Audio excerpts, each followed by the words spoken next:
olsun. Biz sizə Masazırdan xəbər veririk. Son Azərbaycan çempionu sabah UEFA Çempionlar Liqasında mübarizəyə start verəcək komandamız mübarizəyə birinci təsnifat mərhələsində başlayacaq və rəqibi isə Uelsin TNS kollektividir. Hazırda fondan da gördüyünüz kimi artıq azarkeşlər gəliblər, komandalarını tək buraxmayıblar, dəstəkləməyə gəliblər.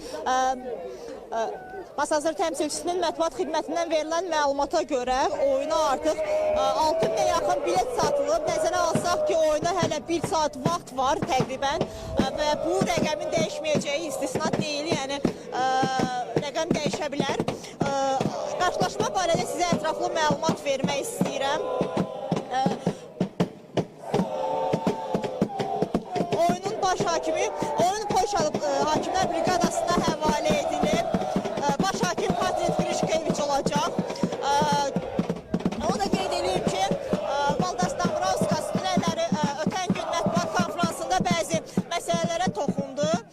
O qeyd etdi ki, toplanışda kifayət qədər uğurlu toplanış keçiriblər, kifayət qədər yaxşı hazırlaşıblar və oyuna tam şəkildə hazırdılar. Onu da qeyd edeyim ki, bayquşların heyətindən yalnız Xəyal Əliyev zədə səbəbindən komandasına kömək edə bilməyəcək.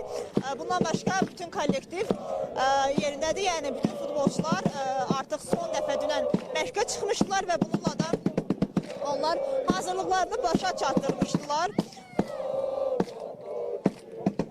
Bir daha qeyd edeyim ki, Azərbaycan çempionu sabah ötən mövsüm ilk dəfə olaraq çempionluğunu qeyd etmişdi. Eyni zamanda komanda Azərbaycan kubokuna sahib çıxmışdı və bu ilk qızıl dublu idi onun tarixində. Bir daha qeyd edeyim ki, sabah Çempionlar Liqasında mübarizəni birinci təsnifat mərhələsində başlayacaq və komandanın rəqibi Uelsin TNS kollektivi olacaq.